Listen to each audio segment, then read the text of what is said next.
Cette rencontre ce matin est née d'un désir, le mien, de placer moi-même le point de capiton de la période qui s'est écoulée depuis le 1er mars de cette année et durant laquelle quelque chose a eu lieu. Quelque chose a eu lieu d'assez marquant, d'assez bouleversant, pour que je puisse dire que, à la suite, s'ouvrait pour le champ freudien une année zéro. Une année zéro, c'est-à-dire un recommencement, un redépart, une relève, une transfiguration, une Aufhebung, selon le terme de Hegel. Et je l'ai dit comme cela m'est venu, tout recommence sans être détruit pour être porté à un niveau supérieur. Et en un sens, je me suis dit cette nuit, en un sens, c'est ça le point de capiton que je cherchais. C'est le signifiant année zéro. C'est le signifiant qui interprète la période écoulée en ce qui concerne le champ freudien. Alors, est-il juste d'appeler ça une interprétation? Il me semble que oui. Une interprétation, c'est d'abord un signifiant qui percute, qui fait des vagues, et le texte que j'ai intitulé « Champ freudien année zéro » et qui a été diffusé sur Internet, a en effet fait des vagues dans le champ freudien et bien au-delà de ce que j'en prévoyais. Une interprétation, c'est un signifiant qui percute et dans un second temps, un effet de signification à éclaircir. Un énoncé, un texte à dérouler. Et c'est ce dont il s'agit ici. Disons, en première approximation, que quelque chose a été touché, a été mis en question, et même mis en cause, dans les fondements même du discours analytique, parce que l'école de la cause freudienne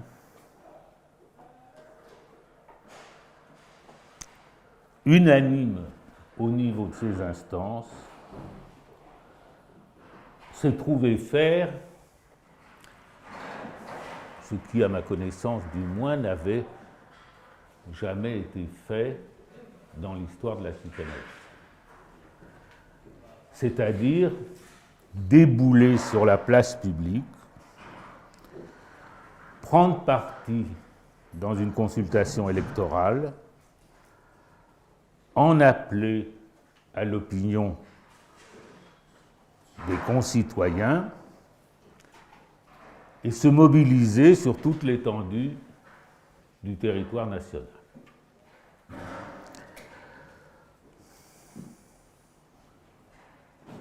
Ça n'a jamais été fait dans l'histoire de la psychanalyse. Là, nous avons fait un pas. Et c'est le nôtre.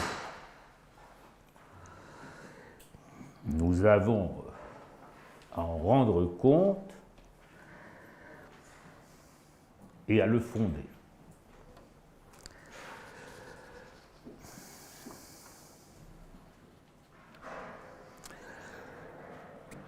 cela ne saurait nous être indifférent que jamais on ait fait cela dans l'histoire de la psychanalyse.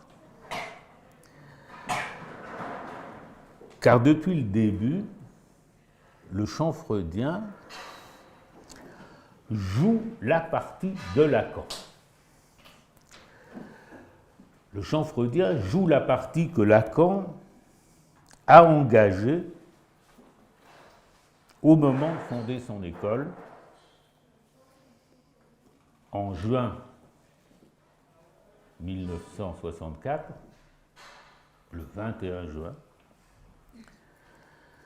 dans un mouvement d'opposition au cours que suivait alors l'organisme établi par Freud lui-même afin de dire le vrai sur le vrai quant à la psychanalyse,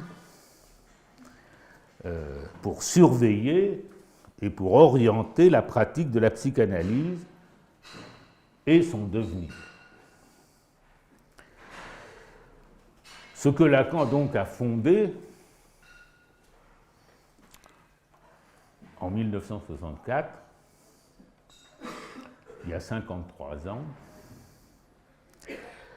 ce fut une école dissidente, une école en rupture, mais qui prétendait restaurer, rétablir la vérité freudienne, revenir à la source freudienne. Et je crois que je peux lire le paragraphe, le seul qui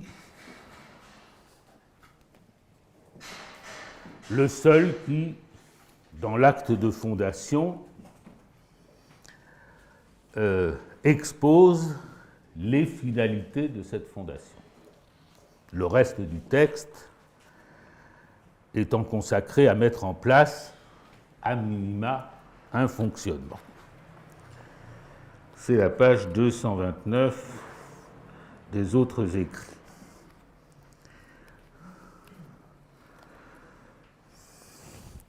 Le second paragraphe.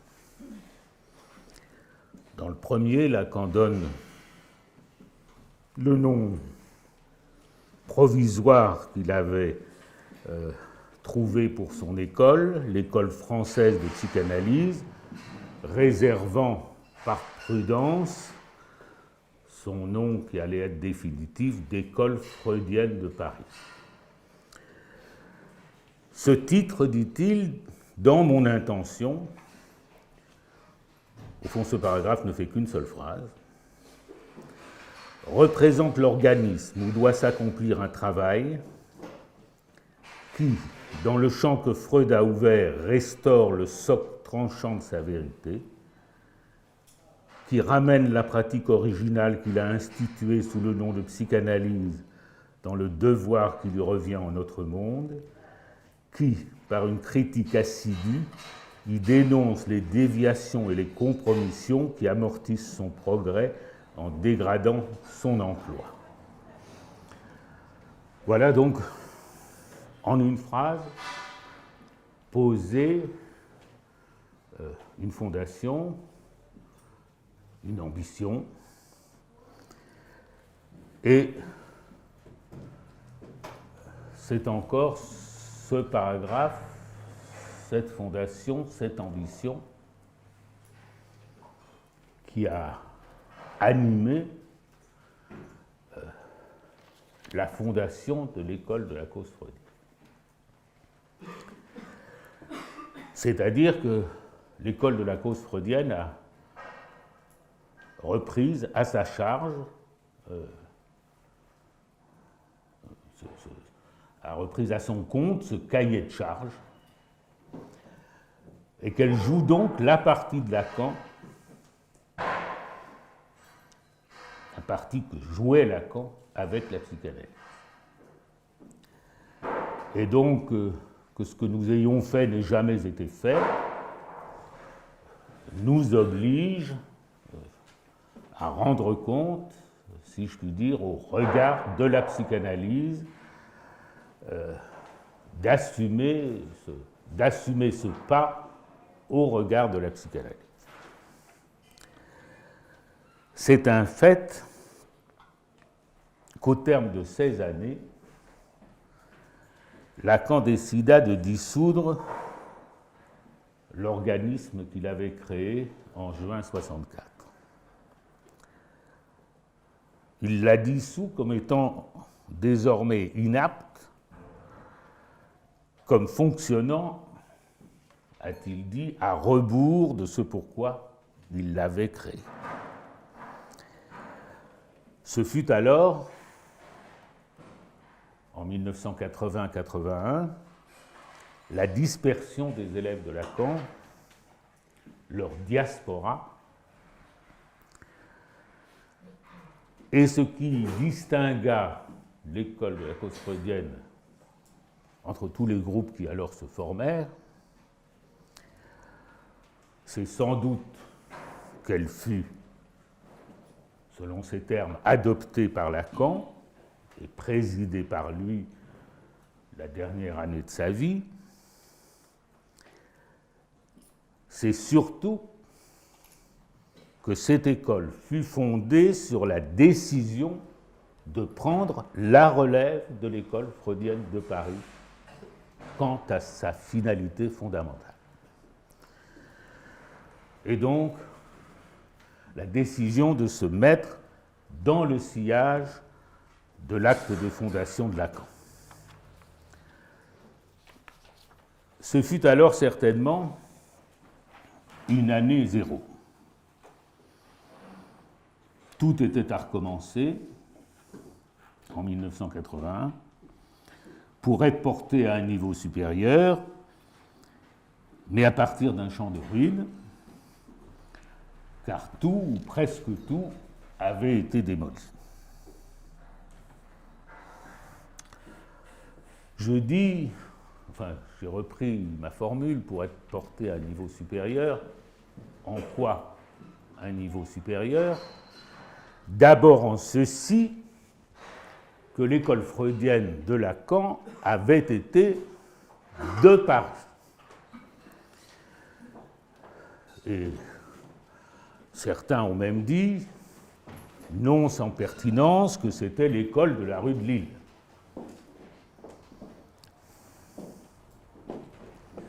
C'était l'école de ceux qui étaient passés par la rue de Lille. Lacan, quand il s'est aventuré plus loin,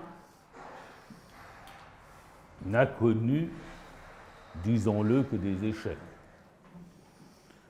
En Belgique, où il se rendit souvent, il avait des élèves, il espérait d'eux qu'ils créent une école de son orientation, ils préférèrent s'aboucher avec des collègues de différentes orientations que Lacan tenait pour étrangères, pour certaines, pour étrangères à la psychanalyse, et ce fut l'école belge de psychanalyse. En Italie, où il allait avec une grande dilection, il eut des analysants, il essaya 1000 stratagèmes pour obtenir d'eux la création d'un groupe, d'une communauté, il échoua. Ne parlons pas de la Suisse, de Genève, où il arriva de faire quelques visites. C'est la Société psychanalytique de Paris qui prit racine là-bas. L'Espagne n'existait pas du point de vue psychanalytique à Paris, et seule l'Argentine fit un signe à travers la personne d'Oscar Massota, qui se déporta ensuite en Espagne, où il fut largement à l'origine de ce qui existe aujourd'hui. Enfin, dans les tout derniers temps de l'école freudienne de Paris, quelques Argentins commencèrent à voyager, à visiter Lacan parfois. L'ECF, l'école de la cause freudienne, ça a été d'emblée tout à fait autre chose. D'emblée, l'école de la cause freudienne, si je puis dire, a pensé monde. La première rencontre internationale, qui est devenue première parce qu'elle a eu une suite. Au début, c'était la rencontre internationale, eut lieu à Caracas en 1980, avec la présence de Lacan, son dernier séminaire public, et ça reste le fondement de ce qui s'est développé ensuite et nous a donné l'Association mondiale de psychanalyse, dont Michel Bassols, ici présent à la droite, est l'actuel président. Ça a donc été le début d'une longue série de rencontres, et d'emblée, l'école de la cause freudienne a été, si je puis dire, déportée hors de Paris et a veillé à ses responsabilités à l'égard des collègues d'ailleurs.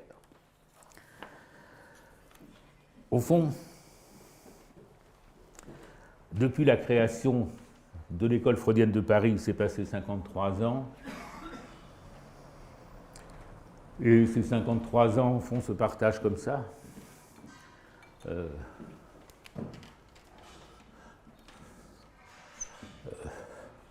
16 ans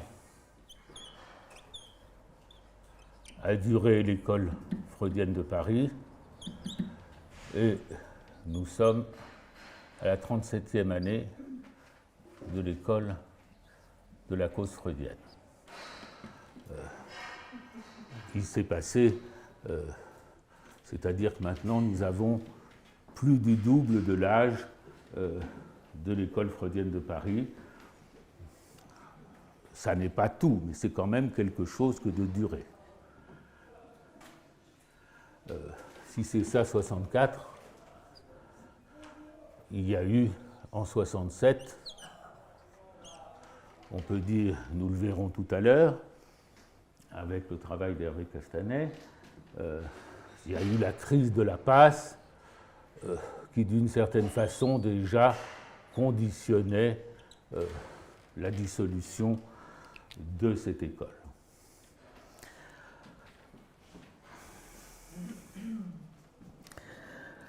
Alors, quel est le pas que nous avons fait en 2017 ?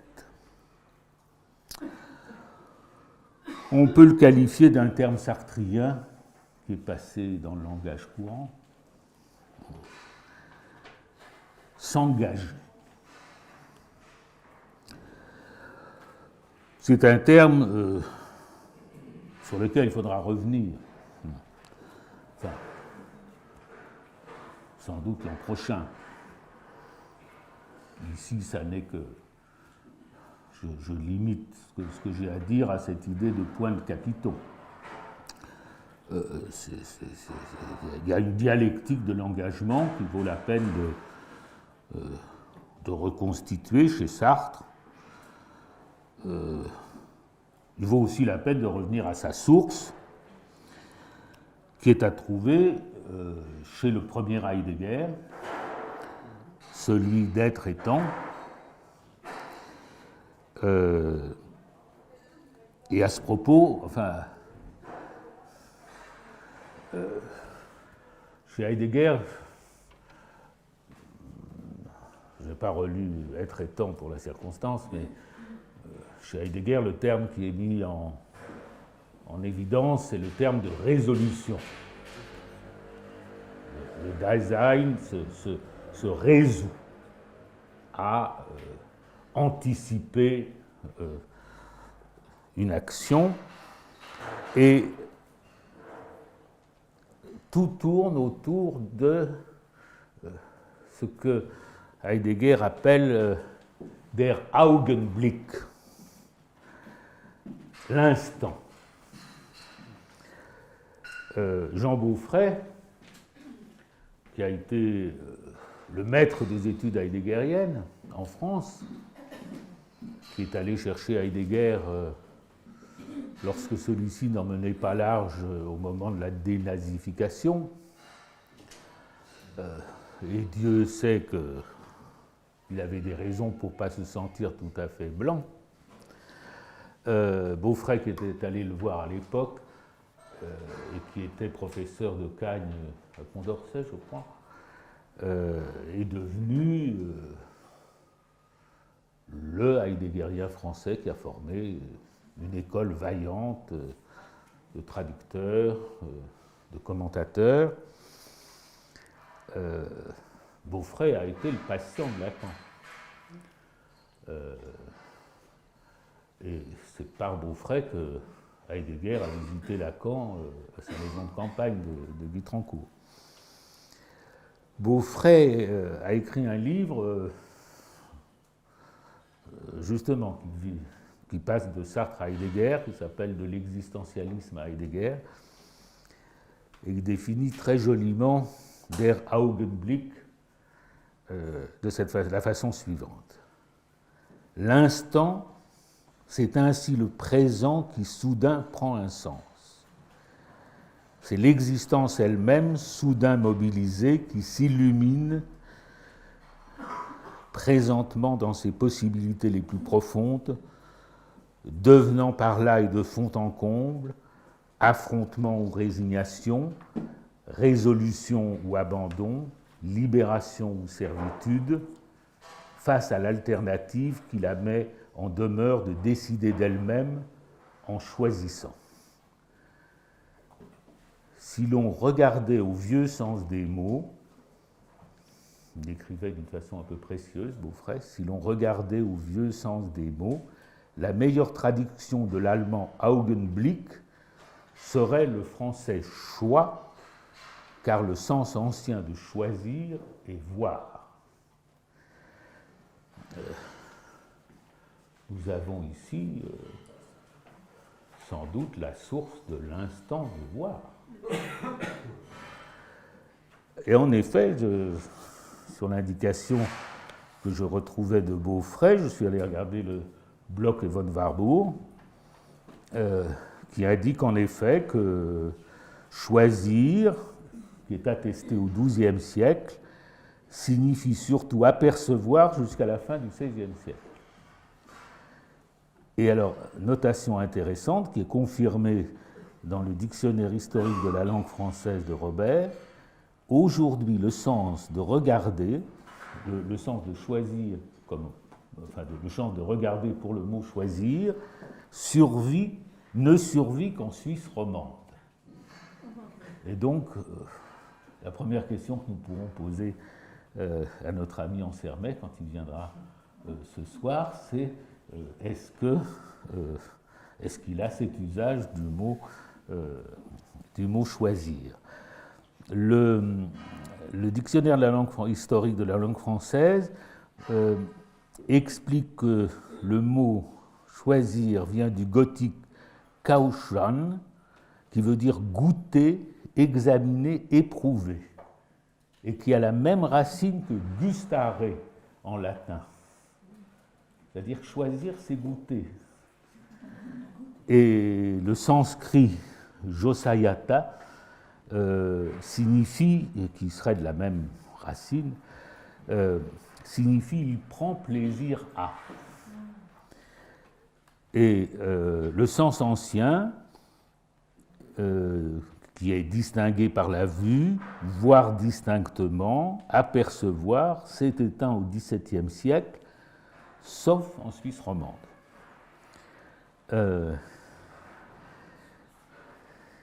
Et alors le nouveau sens a été celui de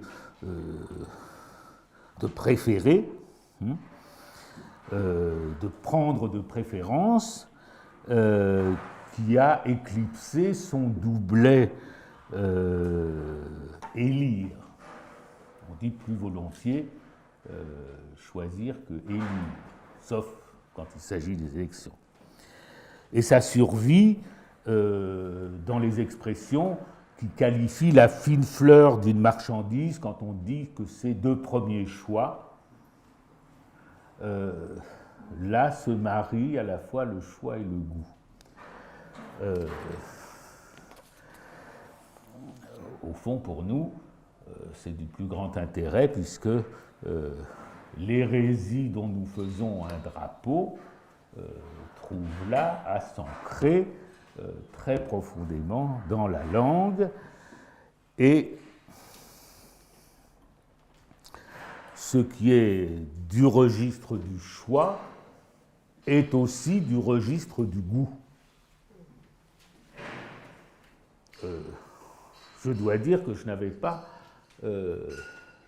cette référence de Beaufret et des dictionnaires quand j'ai écrit la chronique que vous avez peut-être lue sur Internet, où je parlais, j'évoquais le silence de la nature qui déprime les physiciens du collisionneur de Genève, et où, après m'être passionné pour l'article, il me revenait que c'était un grand classique, la nature aime à se cacher, et que devant cette alternative, je disais finalement, pourquoi est-ce que les uns préfèrent psalmodier que la nature aime à se cacher et célébrer ce mystère, et d'autres, au contraire, s'affairent pour absolument la faire répondre, et qu'en définitive, ce choix est une question de goût. Eh bien, je me suis aperçu, en faisant cette toute petite recherche, que c'était fondé, qu'il y a une parenté entre choix et goût, et que le choix, ça n'est pas à penser seulement au niveau des idéalités, que les choix sont enracinés dans le corps, sont enracinés dans la jouissance du corps, et selon le terme que nous employons après Lacan, sont enracinés dans le saint homme. Ça, histoire de ne pas être les pharisiens de notre propre choix, que notre choix est le bon et celui des autres est nécessairement le mauvais.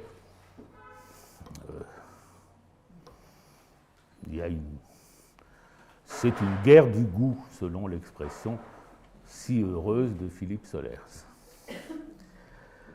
Alors, ce registre qui a été le nôtre, ce registre du choix, ce registre de l'engagement, rentre en contradiction avec la notion la plus familière que l'on a, me semble-t-il, de la position analytique, sans doute moins chez nous qu'ailleurs, la notion qui définit la position analytique par la neutralité bienveillante.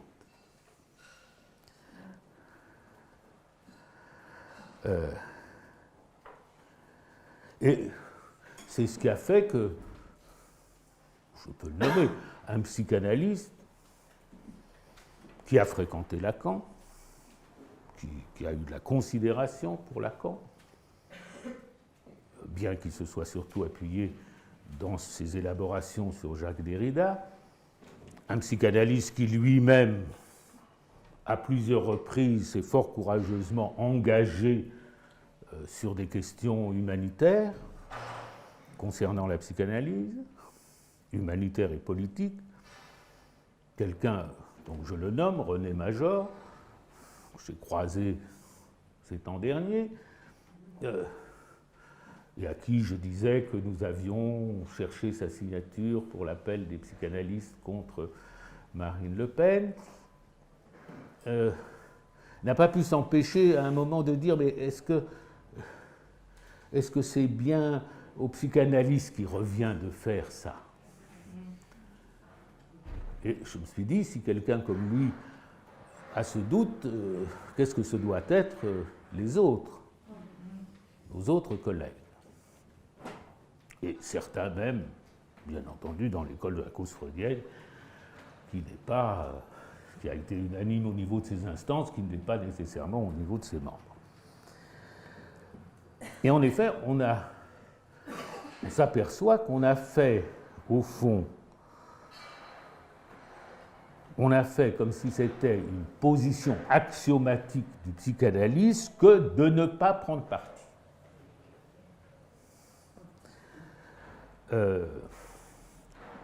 Le mot neutralité n'est pas dans Freud,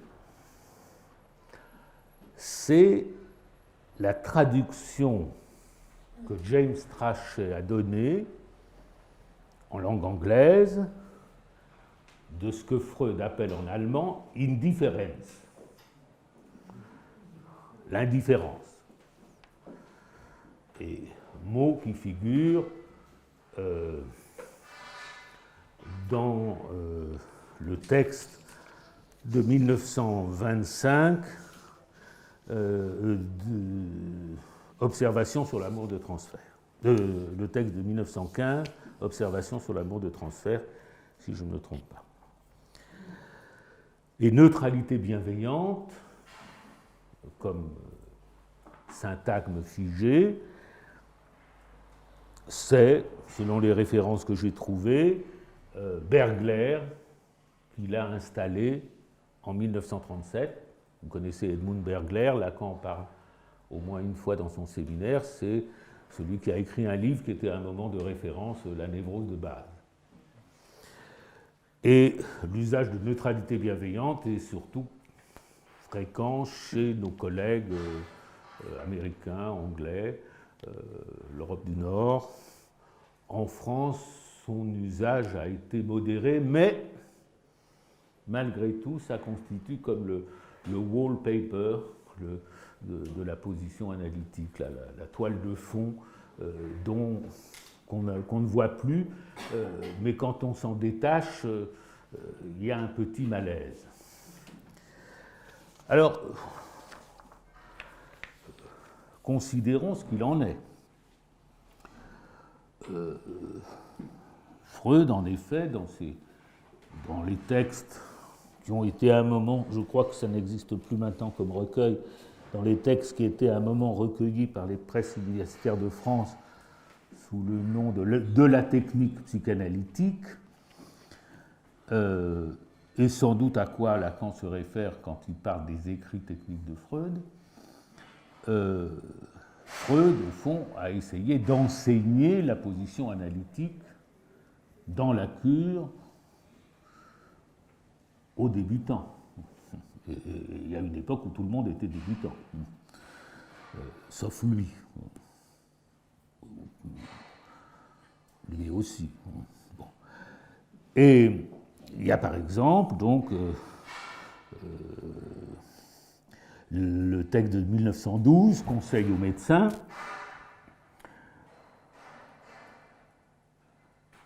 qui est un texte important puisque c'est là que Freud conseille, c'est son petit A, son conseil petit A, conseille à l'analyste de maintenir la même attention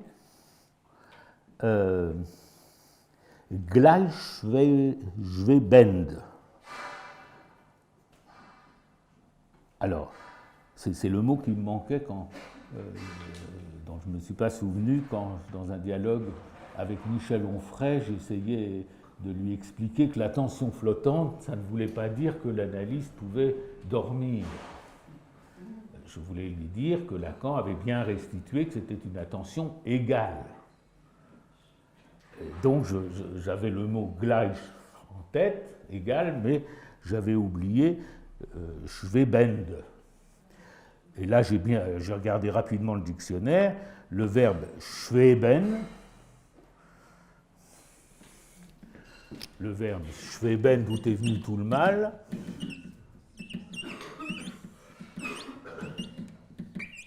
Le verbe schweben, on distingue dans le dictionnaire, j'ai consulté 3 sens. Planer. Deuxièmement, être en suspens. Troisièmement, flotter.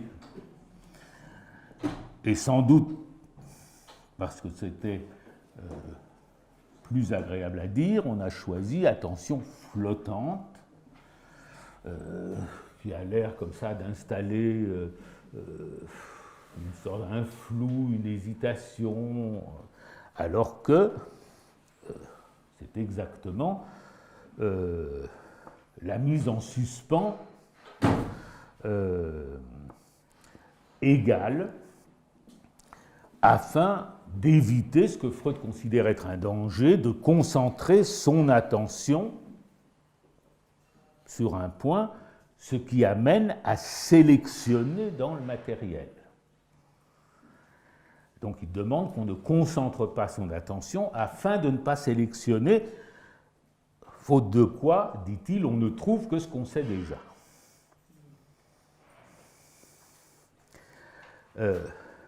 Donc en effet, il demande à l'analyse dans son exercice de ne pas faire de choix préalable.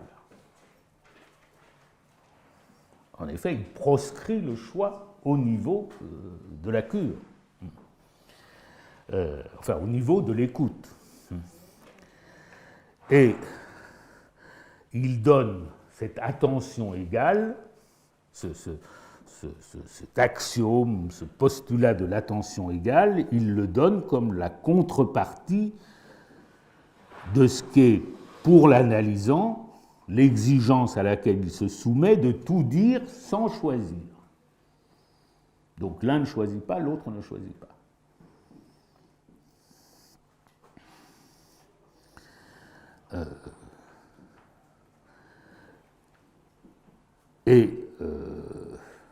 Il recommande explicitement d'écouter sans se soucier de retenir, sans faire un effort de mémoire, assurant que ce qui sera nécessaire réapparaîtra au moment où il le faudra. Et les conseils, le conseil s'en déduit, le conseil B, de ne pas prendre de notes pendant la séance elle-même, mais seulement après. Donc une sorte de proscription de la mémoire, de l'inscription, qui impliquerait déjà un choix aussi, de faire foi à l'inconscient chez l'analyste. Et les conseils C et D concernent enfin le souci scientifique. Si vous voulez faire un exposé scientifique avec le cas que vous avez, si vous voulez le communiquer, ne vous hypnotisez pas sur la nécessité d'être parfaitement exact, ce n'est pas là-dessus que ça repose. Et les cas parfaitement exacts, ils existent déjà en psychiatrie, et ce n'est pas là-dessus qu'on fera confiance, ce n'est pas là-dessus que jouera la confiance faite qu'on fera à vos développements. Et il demande aussi qu'on ne fasse pas, il variera par la suite bien sûr, et qu'on ne fasse pas au fond de construction conceptuelle pendant que le cas est encore actif, qu'on réserve ça, ou en tout cas qu'on sépare les moments où on est pure écoute et les moments où on est un constructeur actif. Autrement dit, attention au savoir. On sent que Freud ne veut pas que dans le discours analytique, ce soit le savoir qui soit le signifiant maître. Il ne veut pas que ce soit que le discours analytique vire au discours universitaire, pour le dire dans des termes lacaniens. Alors nos collègues de l'ASPP, quand ils réfléchissent sur la neutralité, ils sont embarrassés avant tout par le fait que ça leur paraît très froid comme attitude. Ah oui, j'ai laissé tomber le dernier conseil de Freud aux médecins, le conseil petit e, où il conseille de prendre, c'est assez célèbre, prendre le chirurgien pour modèle, en laissant de côté toute réaction affective et jusqu'à toute sympathie humaine pour n'avoir qu'un seul but, mener son opération à bien. Bon. Donc ça fait frémir du côté de l'Institut qui éprouve le besoin de souligner qu'il faut quand même marquer de l'empathie aux personnes, ne pas être systématiquement inhumain, et donne comme exemple le fait que Freud, parfois pour débloquer une analyse, inviter l'analysant à déjeuner, etc. Bon. Donc ça les occupe beaucoup, et aussi les phénomènes de contre-transfert, leur contre-transfert qui viendrait ternir l'éclat de leur neutralité bienveillante. Bon. Alors on voit que ce qui vient tout naturellement aux analystes est d'étendre ce qui est la position standard, plus ou moins déduite de Freud, de l'analyse dans la cure, de l'étendre à l'espace hors cure. De telle sorte que l'analyste aurait à se promener comme l'indifférent, à se promener dans l'espace social comme l'indifférent, comme celui qui ne choisit pas. Au fond, ça a existé dans l'histoire. On ne sait pas très bien comment, on ne sait pas assez bien comment se tenaient les sceptiques de l'Antiquité. Ça a été une grande école, et même plusieurs écoles qui avaient des choses à se reprocher les unes les autres. Le scepticisme a été une grande attitude philosophique qui consistait précisément, les sujets connaissaient une certaine ascèse pour atteindre un point d'indifférence.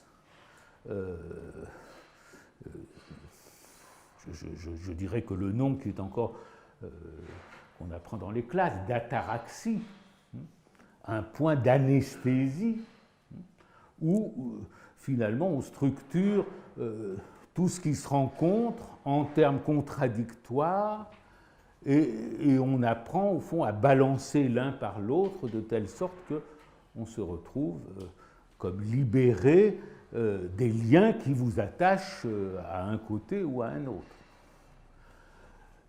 Le tout, si on suit Sextus Empiricus, ses descriptions, les esquisses pyrrhoniennes, c'est animé par un désir fondamental qui est le désir de tranquillité. Et donc il travaille beaucoup pour atteindre, c'est une discipline, pour atteindre en effet ce point où on se promène dans l'existence tranquille. Et c'est très loin en effet de ce que nous propose aujourd'hui le point où nous sommes de la civilisation, mais bon, si je suis cette piste, l'année prochaine, je parlerai des sceptiques qui ont aussi beaucoup retenu l'attention de Hegel dans la phénoménologie de l'esprit et aussi dans la philosophie du droit. Seulement, ce n'est pas comme ça pour les analystes. Et je dirais, ça n'est déjà pas vrai dans la cure. Le point où il s'agit d'être celui qui ne choisit pas, Freud est très précis, c'est dans l'exercice de l'écoute. On n'a pas de critères pour préférer, n'ouvrir les oreilles que quand le sujet parle de sa sexualité, les fermer quand il parle d'autre chose. S'il ne parle jamais de sexualité, on s'inquiète, bien entendu. Bon, on se demande qu'est-ce qui se passe. Bon, il y a toujours la thèse et l'hypothèse. Mais enfin, le principe que pose Freud de cette indifférence, c'est à un niveau bien précis. Mais l'analyste dans la cure, évidemment, n'est pas indifférent, n'est pas un indifférent. D'ailleurs, déjà dans le conseil aux médecins, en tout cas dans l'observation sur l'amour de transfert plutôt, Freud institue comme une valeur de la psychanalyse à laquelle doit se soumettre l'analyste, l'amour de la vérité. Lacan fera plus tard des gorges chaudes. Mais c'est un choix, ça, l'amour de la vérité. Et disons tout simplement que ces termes cette indifférence, enfin, ne tient pas une seconde dans l'économie du discours analytique à partir du moment où il y a le désir de l'analyste, où nous nous référons à ce concept de Lacan du désir de l'analyste.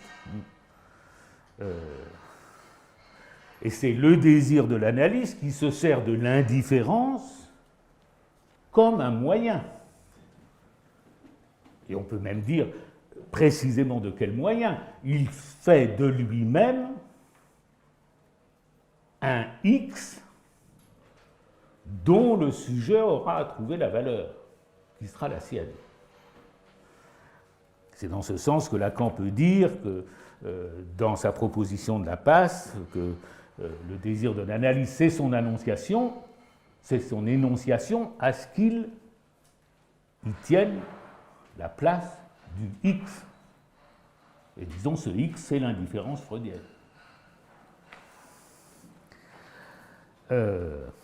Alors, ce désir de l'analyste, ça avait retenu l'attention qu'à la fin du séminaire 11, Lacan dise « ce n'est pas un désir pur ».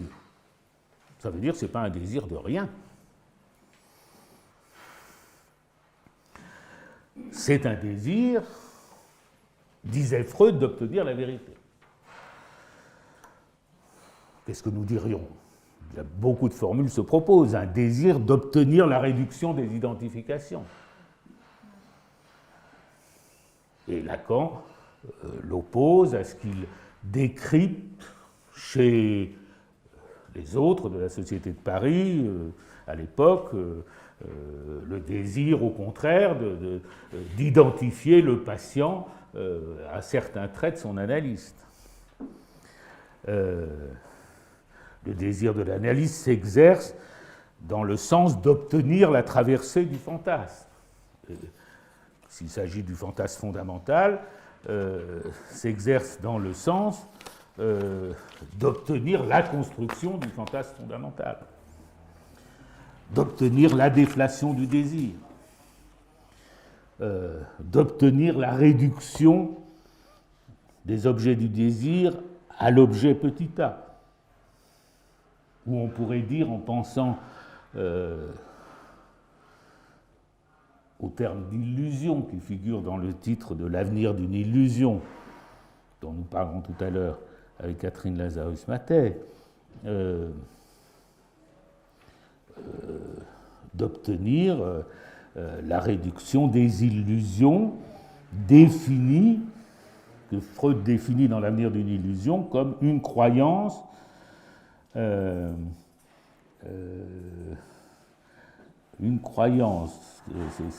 moi, c'est pas très bien traduit. Moi, j'ai l'édition des Puces. Je pense que ça a été mieux traduit dans l'édition de Lefebvre, du Seuil. Oui, ben j'ai pris mon exemplaire ancien. La motivation de la croyance et la réalisation d'un désir, quand la motivation prévalente de la croyance, c'est la réalisation d'un désir.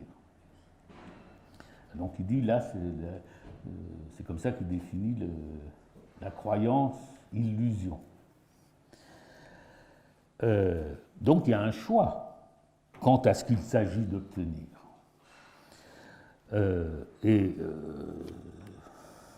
C'est bien la question quand on établit l'analyse dans la position du sceptique,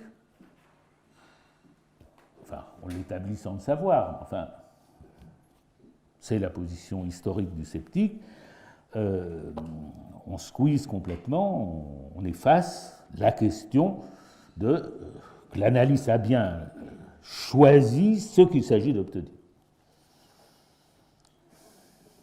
Enfin, il dirige la cure de ce point de vue-là. Et non seulement l'analyste n'est pas neutre, mais je ne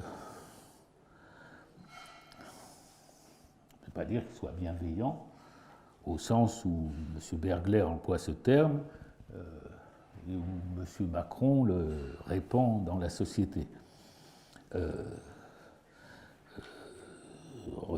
Pensons à la page 619, je crois que c'est la page 619 des écrits de la direction de la cure, où Lacan met exactement en garde contre l'exercice de la bonté. La bonté, dit-il, ne saurait guérir le mal qu'elle engendre. Jamais la plus aberrante éducation n'a eu d'autre motif que le bien du sujet. Et disons, l'analyste n'est pas l'indifférent, n'est pas celui qui ne choisit pas, parce qu'il a une éthique. Le seul fait que, au fond, Lacan ait cru pouvoir développer une éthique de la psychanalyse comporte que, dans la position de l'analyse même, il y a un choix. Et remarquons que le mot éthique, ça n'est pas le mot moral, et qu'en tout cas, il inclut volontiers la politique, le terme éthique. Alors on s'imagine que le groupe, la masse, est d'un autre registre que celui du sujet. Ça aussi, c'est le wallpaper. Ça n'est pas pour nous, que nous n'avons pas la compétence. Et il est exact que sur un certain nombre de données spéciales, en tant qu'analyste, nous n'avons pas la compétence. Mais je dis que le groupe, la masse, n'est pas d'un autre registre que le registre du sujet, et le titre tel que l'a voulu Freud de Massenpsychologie et analyse du moi, l'analyse du Ich, l'analyse du sujet, en est le témoignage. En tout cas, Lacan l'entendait ainsi quand il nous décrit à la fin d'un texte qui s'appelle La direction de la cure, qui concerne la cure à tous ses niveaux, de tactique, de stratégie et de politique, comme il le distingue. Et dans les références de son texte Direction de la cure, il y a un texte anglais de stratégie, qui n'a rien de génial d'ailleurs, je me l'étais procuré jadis. Mais à la fin du texte Direction de la cure, il nous décrit un Freud, page 642,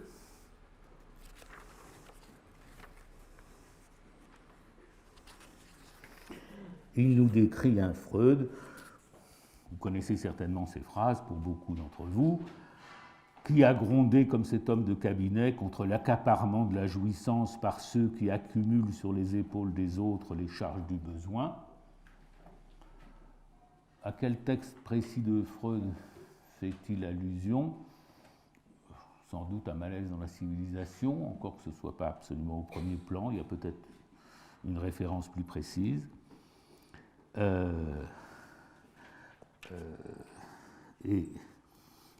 Deuxième paragraphe, qui a interrogé aussi intrépidement que ce clinicien attaché au terre-à-terre de la souffrance, la vie sur son sens, et non pas pour dire qu'elle n'en a pas façon commode de s'en laver les mains, ça c'est contre les théories de l'absurde, etc., Camus et autres, mais qu'elle n'en a qu'un où le désir est porté par la mort, c'est la réponse heideggerienne de Lacan. Je dois dire que s'est frappé à relire ce texte par cette expression « ce clinicien attaché au terre-à-terre de la souffrance ». Parce que, au fond, c'est ce que nous avons beaucoup fait dans l'école de la cause freudienne.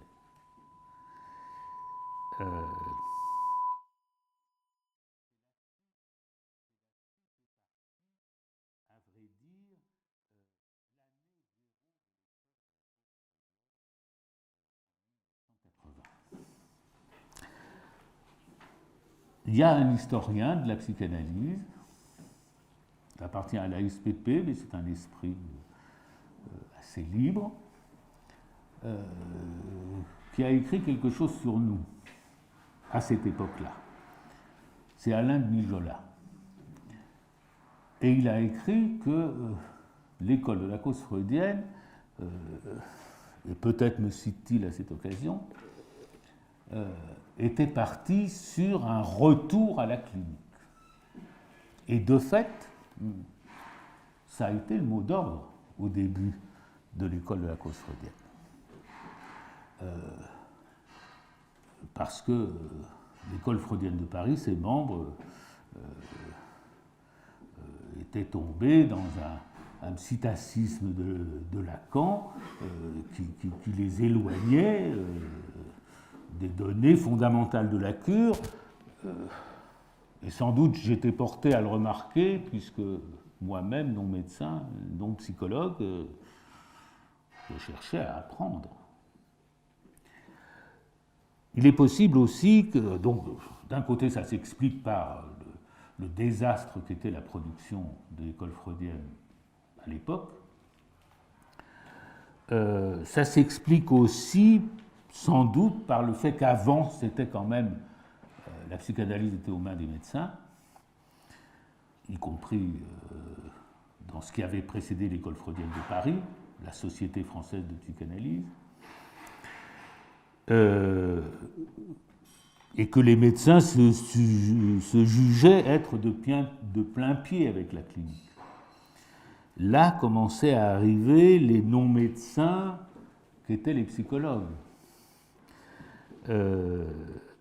Et on subissait aussi cette exigence qui s'est fait sentir de plus en plus lourde de la professionnalisation, de la spécialisation qui s'est marquée dans toutes les disciplines.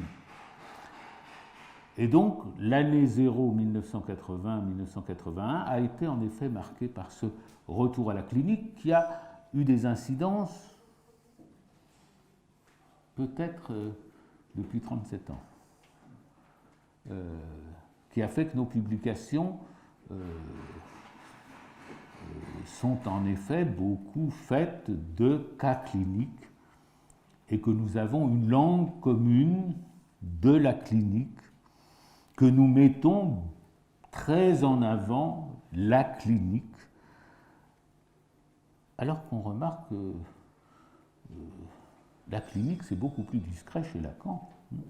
Et je n'ai pas retrouvé là, je n'ai pas cherché là, mais il y a des formules de Lacan contre ceux qui se poussent du col au nom de la clinique. Le clinicien, ça n'est pas son concept de psychanalyste.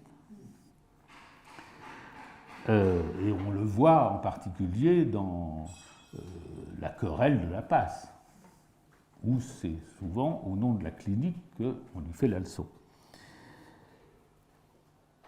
Et donc,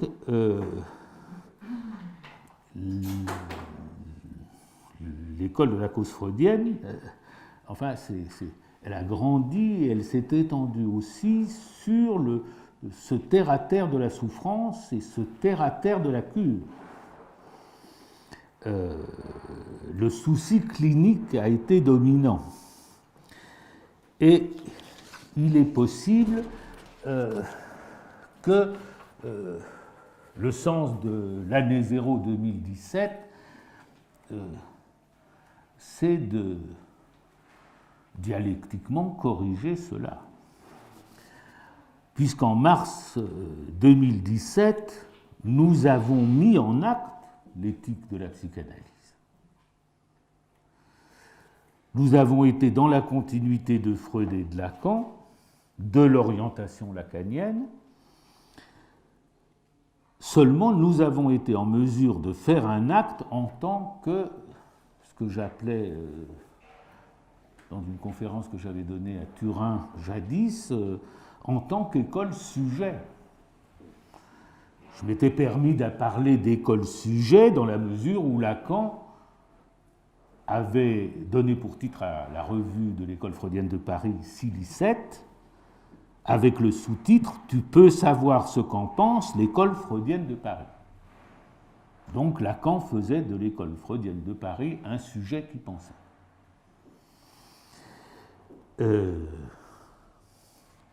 Eh bien, cette école sujet, ce qui était là, nous l'avons porté au registre de l'acte et qui a débouché sur des actions. Et je dirais que c'est la plus profonde et la plus ancienne inspiration de Lacan. Avant qu'il ne soit parfois freiné, furieux et déprimé de la collection d'analyses qu'il avait autour de lui, qui est un facteur qu'il ne faut pas oublier.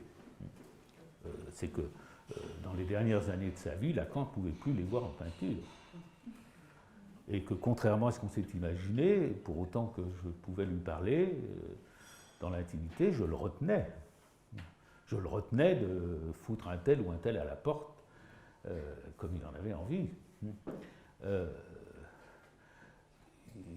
C'est un fait sur lequel il faudrait s'interroger. Pourquoi, enfin moi j'ai vu ça comme ça à un moment, pourquoi ils étaient si incapables et pourquoi les gens de l'école de la cause freudienne sont tellement bien. Il y a un facteur, et en tout cas que l'atmosphère qui règne n'a rien à voir avec celle qui a conduit Lacan à dissoudre cette école.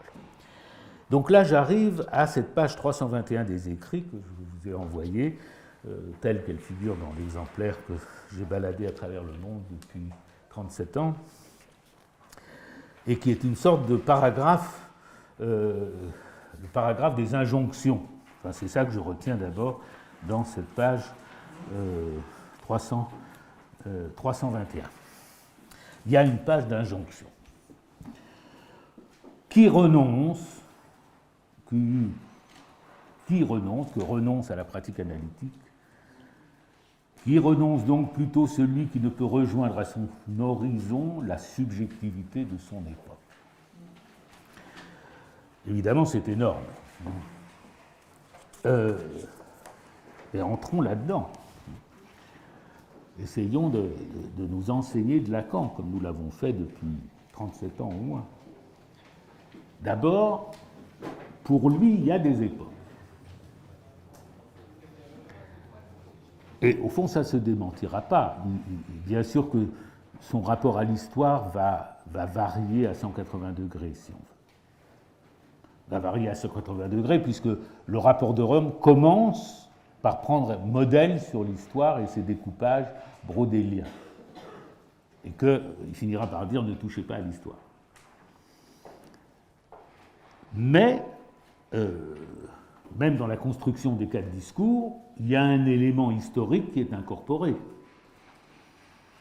Lacan peut dire, en particulier dans cette conférence de Louvain que vous connaissez, mais que vous lirez bientôt dans la cause des désirs, il dit bien qu'aujourd'hui, on n'est plus tout à fait dans le discours du maître, que, en tout cas, il y a un discours qui s'est ajouté, qui est celui du savoir, où le savoir tient le haut du pavé.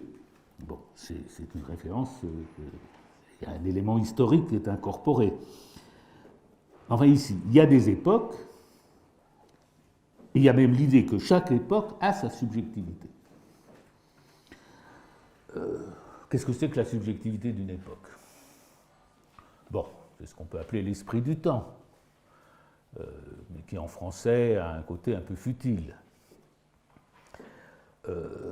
c'est sans doute une référence au concept hegelien de Zeitgeist, mais s'agissant des époques, Hegel disait plutôt Geist der Zeit, l'esprit du temps. Alors qu'est-ce qu'il entendait par là?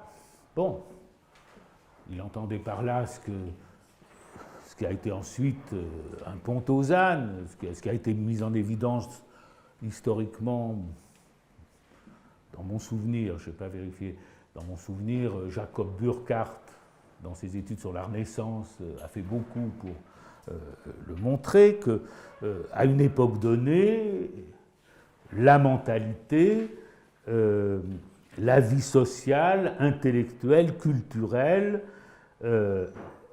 et surtout dans un même peuple, expriment ou ont en commun le même esprit. Et que l'époque, en cela, est une limite qui ne peut être franchie par personne. On ne saute pas par-dessus son époque. C'est donc l'époque, c'est une limite qui contraint les pensées. Et j'ai noté, j'ai trouvé la référence quelque part d'un livre que je n'ai pas lu. Pourtant, je connais l'auteur, qui est un grand empiriste anglais, qui a une importance dans l'histoire des idées, l'histoire de la logique aussi, John Stuart Mill. Il a écrit en 1831, et on se demande si c'est sous l'influence de Hegel, un livre qui s'appelle The Spirit of the Age, que je me procurerai. Donc ça a diffusé en tout cas cette idée. Et au fond, l'idée de la subjectivité d'une époque, ça exprime, ça désigne la cohérence d'une époque. Et finalement, quand Foucault parle des épistémés, que Kuhn parle des paradigmes d'une époque, on est dans le même fil, de chercher les cohérences. Alors bien sûr, on va dire qu'il y a des décalages, qu'il y a des survivances, qu'il y a des anticipations, mais c'est l'idée d'une saisie en cohérence d'un ensemble, à quoi s'ajoute la notion de subjectivité. La subjectivité d'une époque, c'est-à-dire en tant que réfléchie. Alors, qu'est-ce qu'on va dire? Dans une subjectivité ou dans la subjectivité? Si on dit réfléchir dans une subjectivité, tout le monde va être d'accord. Il y a cet ensemble, et puis il y a ma petite subjectivité qui se répand, qui essaye de s'orienter dans cette époque. Non, c'est la subjectivité. Parce que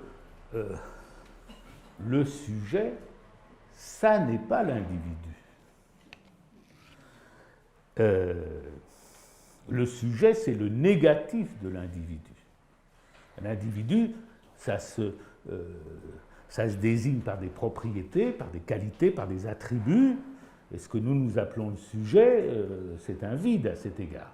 C'est ce que j'ai plus ou moins dit entre les lignes quand j'ai commenté le livre de Rancière pour dire que je n'allais pas le classer à une place donnée, parce que classer quelqu'un, c'est toujours le ravaler, le traiter comme un individu, bien que lui-même dise qu'il est un individu, parce qu'il n'a pas le concept lacanien de sujet. Ou cet effet ravalant du classement, on voit aussi quand notre ami Milner ramène ce que nous avons fait pendant cette période comme l'expression, la protestation de la petite bourgeoisie intellectuelle. Bon. Par rapport à ce dont il s'agit. Peut-être que d'un point de vue sociologique, c'est justifié, je ne le crois pas, mais c'est un peu en décalage avec ce dont nous parlons ici. Il faut dire la subjectivité, on peut dire la subjectivité d'une époque, parce que la subjectivité est transindividuelle. Non seulement le sujet ne se confond pas avec l'individu, mais c'est au fond l'axiome de Lacan dans tout le rapport de Rome, que la subjectivité est transindividuelle. Et je me souviens comme de mon éblouissement, la première fois que j'ai lu Lacan, la première fois que j'ai lu ces lignes, page 257, c'était à l'époque dans la revue La Psychanalyse, le domaine de la psychanalyse est celui du discours concret en tant que champ de la réalité transindividuelle du sujet. Vous avez ça, page 257. La réalité transindividuelle du sujet. Là, j'ai flashé sur cette phrase parce que elle décoinçait brusquement de l'idée de l'individuel et du collectif, et elle montrait que, en effet, la subjectivité d'une époque, ça a un sens. Parce qu'il s'agit d'une réalité transindividuelle. Et alors, au fond, je me suis dit, mais quel est l'exemple topique que prend Lacan à cet égard, l'exemple mémorable et que tout le monde connaît et garde en mémoire, même s'il n'est pas lacanien, c'est celui des 3 prisonniers. Les 3 prisonniers, c'est l'exemple même de... ce sont 3 individus, mais ils sont enclenchés, engrenés les uns sur les autres, de telle sorte que, au fond, ça fait une subjectivité. Et une subjectivité prisonnière, comme on est prisonnier de son époque de ce point de vue-là. Alors, pour prisonnier de son époque, il faut voir, hier, Rosemarie Bognar a bien voulu m'apporter un livre d'un érudit hegelien qui doit être très vieux maintenant, mais qui a été très savant et très utile pour lire Hegel, qui s'appelle Bernard Bourgeois, et qui a fait un petit livre qui s'appelle pour comprendre le temps présent avec Hegel. Et alors, lui qui a toujours commenté Hegel dans son temps, etc., il fait un grand effort pour parler du terrorisme, de la finance, etc., dans les termes de Hegel. C'est très court, je n'ai pas eu le temps de le lire entre hier et aujourd'hui. C'est un bel effort, et c'est d'ailleurs ce que nous faisons tout le temps avec Lacan, en nous aidant de Lacan. Bon. Donc, ça... alors, c'est ce qui est rappelé, page 321 d'ailleurs, au 2e paragraphe, au 3e paragraphe, mais l'on peut saisir du même coup que la dialectique n'est pas individuelle. N'est pas individuelle, ça renvoie très précisément au caractère transindividuel, et au fond, on peut dire que ça n'a pas encore été compris. C'est que continuellement le sujet est rabattu sur l'individu, et l'idée de dire qu'une école peut être un sujet, ça paraît une fantaisie, ou alors l'idée d'une compacité d'un bloc, alors qu'il s'agit de la dialectique commune, de la dialectique transindividuelle dans laquelle des sujets sont engagés. Bon. Alors ça fait déjà 1h15, et je ne veux pas dépasser la demi-heure. Je vais prendre la 2e phrase du paragraphe des injonctions, comme je l'appelais. Car comment pourrait-il faire de son être l'axe de tant de vie, celui qui ne saurait rien de la dialectique qui l'engage avec ses vies dans un mouvement symbolique? Bon, au fond, c'est déjà commenté si l'on veut. Ce que je soulignerai ici, c'est que de ce point de vue même transindividuel et dialectique, chacun est l'égal de l'autre. Lacan n'est pas porté à diminuer ses mérites, et il y a dans ce texte, à certaines pages, une certaine page, il y a une éloge de la subjectivité créatrice et du petit nombre qui supporte la subjectivité créatrice, qui montre qu'il a un sens élitiste assez développé, mais il y a un niveau où chacun est l'égal de l'autre, où le thérapeute, si l'on peut l'appeler par ce nom, est l'égal de son patient, comme Lacan le dit à d'autres moments, dans la mesure où l'un et l'autre sont les prisonniers de la même époque et qu'ils sont engagés dans la même dialectique. Et alors, je soulignerai le mot axe, l'axe de temps de vie, en le lisant à partir de ce qui suit, c'est une claire référence à un savoir ésotérique. Et il y a chez Lacan un goût qu'on a oublié aujourd'hui, mais que Lacan a eu, et qui marque encore très fortement le rapport de Rome, c'est le goût qu'il a eu pour le savoir ésotérique. Il a fréquenté celui qui a été le grand ésotérique français, René Guénon, qui a une bibliographie énorme. Lacan l'a connu. Et Lacan avait de l'intérêt, évidemment, pour la symbolique imaginaire qui traverse les cultures et les siècles. D'ailleurs, il a illustré la revue La Psychanalyse avec un emblème alchimiste. Il y a là une continuité pour laquelle il avait un goût, et un goût qui était alors très présent et dominant chez les psychanalystes de la première, deuxième génération, qui ne voyaient que ça dans le symbolique, ils ne voyaient que les symboles. Lacan a fait le pas saussurien, mais il est resté attaché, et pourquoi pas, il faudrait y revenir, à ce qui est cette source anthropologique, artistique énorme des symboles imaginaires. Or, dans le savoir ésotérique, il y a un axe du monde qui fonctionne, qui est placé de différentes façons, mais qui est censé, au fond, donner au monde lui-même son ordonnance.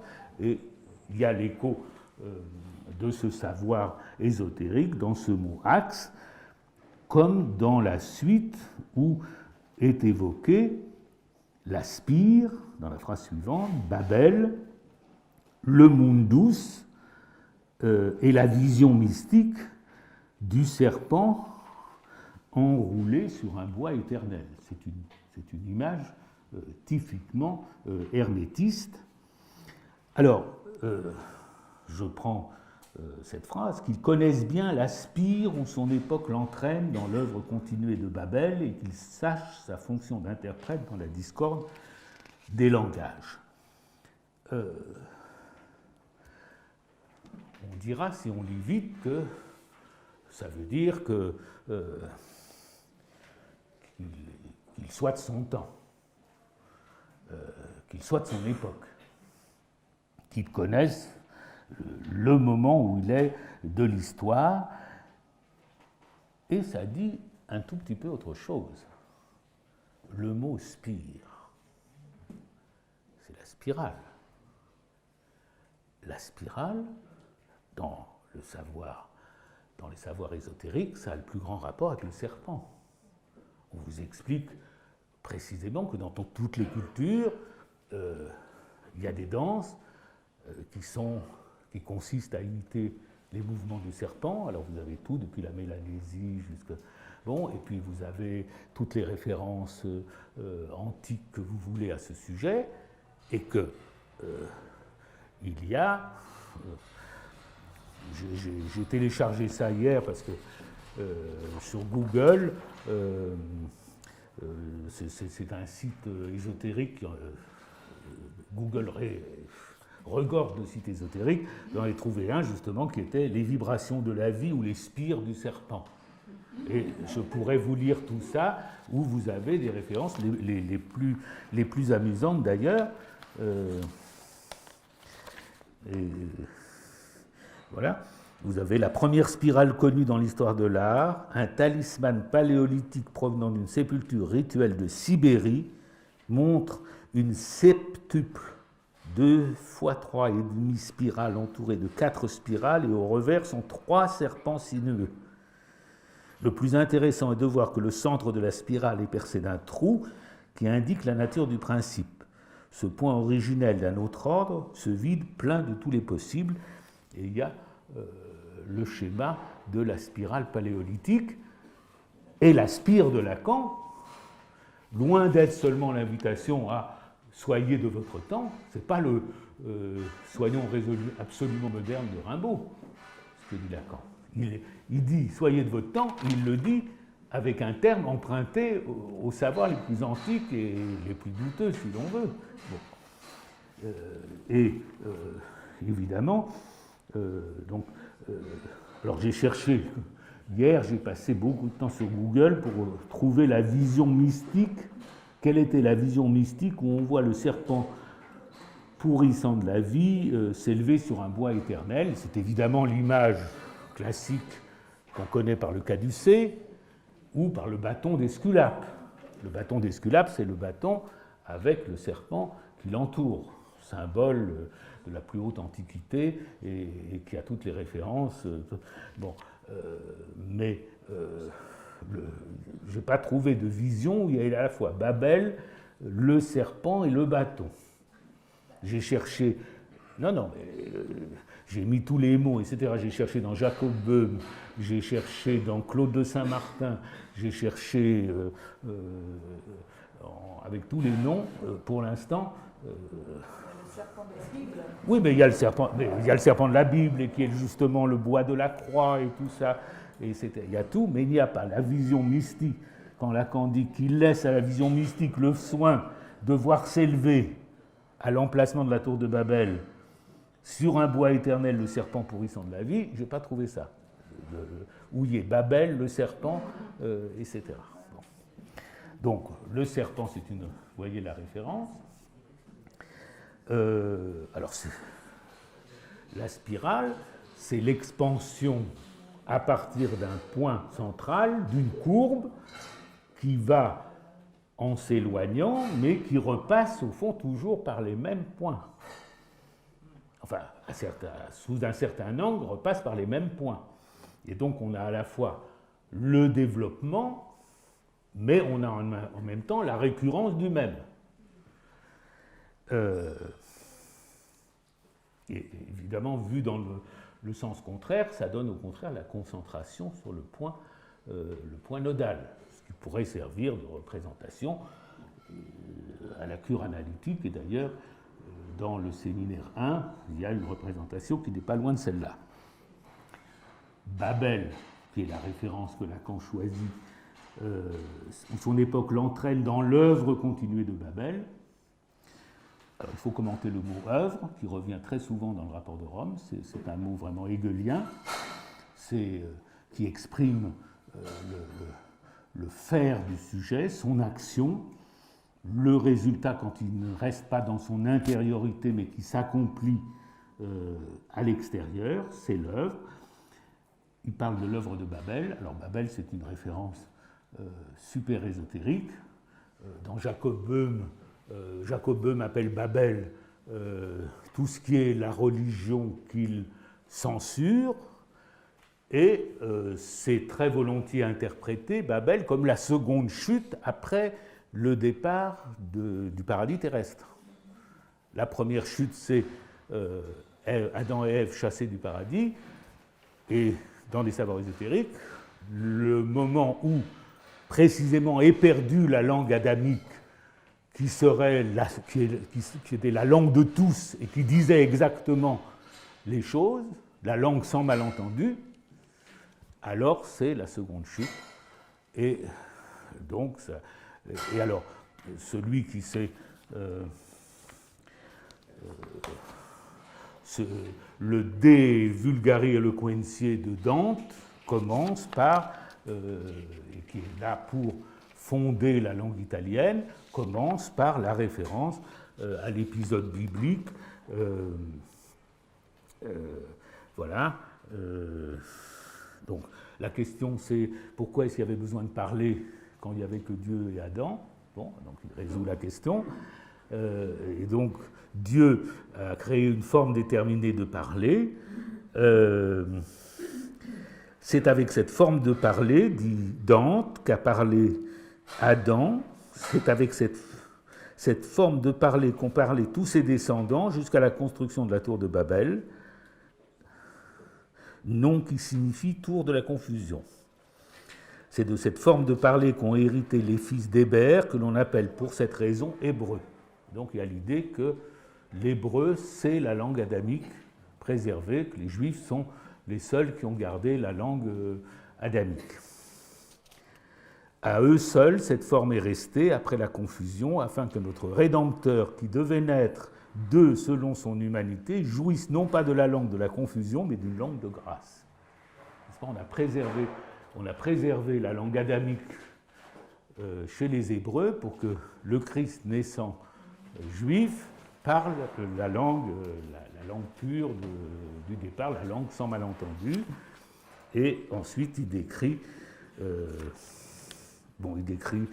la chute et on peut se référer à Paradis 26 où, dans la Divine Comédie, Paradis 26, on a le chant concernant Babel.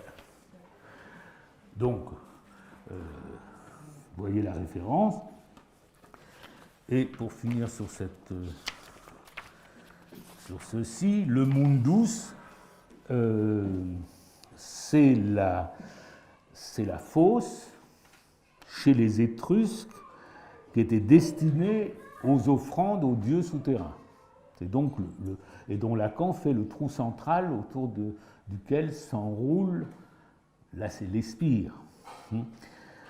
C'est donc un puits, et qui a un axe vertical. Donc le mot axe est là. Et ce qui est amusant, là je ne savais pas ça, je l'ai vu en vérifiant le mot mundus, c'est qu'il y a l'axe vertical et puis il y a les deux axes qui se croisent et qui définissaient d'ailleurs les villes romaines, l'axe nord-sud et l'axe est-ouest, dont l'un s'appelle le decumanus et l'autre s'appelle le cardo. Et Lacan a pris donc le mot de cardo pour le gond, pour son jury d'accueil, enfin l'accueil de l'école. Bon. Alors, la référence au serpent de la vie, c'est un grand classique, le serpent comme représente, pas le serpent, c'est pas directement le serpent d'Ève, c'est le serpent représentant la vie parce qu'il change de peau, et je donnais la référence, je ne vais pas la lire là maintenant, à Hegel. Quand Hegel parle du changement d'époque, précisément, il parle du serpent qui laisse sa peau. Bon, je ne vais pas lire le passage. Donc, au fond, c'est exactement représenter ce que Lacan appelle dans cette page la circularité sans fin du processus dialectique. Et on voit que là, il renouvelle, mais en s'en servant, en le bricolant, le stock des symboles ancestraux. Alors, par la suite, il deviendra beaucoup plus positiviste, si je puis dire. Par la suite, il dira par exemple qu'une tradition est toujours conne. Mais en attendant, ici, il puise dans la tradition et il dira aussi que ce qui fait sens est religieux. Mais en attendant, il pioche ici dans les plus anciennes croyances, aujourd'hui remises au goût du jour. Alors, je noterai simplement, puisqu'il est 11h30, je ne voulais pas aller au-delà, je noterai que dans cette page, il évoque la fin de l'analyse. La question de la terminaison de l'analyse est celle du moment où la satisfaction du sujet trouve à se réaliser dans la satisfaction de chacun, c'est-à-dire de tous ceux qu'elle s'associe dans une œuvre humaine. Là, au fond, on a une thèse très hegelienne, l'union de l'universel et du particulier. J'avais mis en marge une exclamation, SAD, parce que, évidemment, ça dément cette idée d'une satisfaction, la satisfaction de l'un qui conflue dans la satisfaction de tous. Et évidemment, dans Kant avec Sade, on aura au contraire mis au premier plan la non-réciprocité qui va empêcher cette vue idyllique. Mais Lacan, quand il évoque l'ascèse subjective de l'analyse, encore un mot ésotérique, il l'évoque comme une ascèse qui ne sera jamais interrompue, la fin de l'analyse didactique elle-même n'étant pas séparable de l'engagement du sujet dans sa pratique. Et au fond, on a déjà ici, tout maintient bien sûr l'idée d'analyse didactique, on a comme l'esquisse de ce qui sera la passe plus tard, et l'idée que la fin de l'analyse conflue nécessairement avec une mise en acte de ce qui a été acquis dans l'analyse. Et d'une certaine façon, le pas de 2017 pour nous, c'est quelque chose d'analogue. C'est que nous avons mis 37 ans à ressasser l'éthique de la psychanalyse, et il y a eu un moment quand même, un moment d'urgence, quand se sont trouvés menacés dans la dialectique de l'époque, se sont trouvés menacés des choses qui étaient pour nous justement du wallpaper, la liberté de parler, la liberté de se réunir. Nous avons senti que peut-être ça pourrait être contraint, comme ça l'est dans un certain nombre de pays du monde et de pays d'Europe maintenant. Et bien après une incubation de 37 ans, ou peut-être de 53 ans, au fond, nous avons mis en acte quelque chose de ce savoir, et ça pourrait être la passe de l'école sujet, en quelque sorte. Voilà. Bon. On ne va pas trop applaudir. Je ne sais pas si on...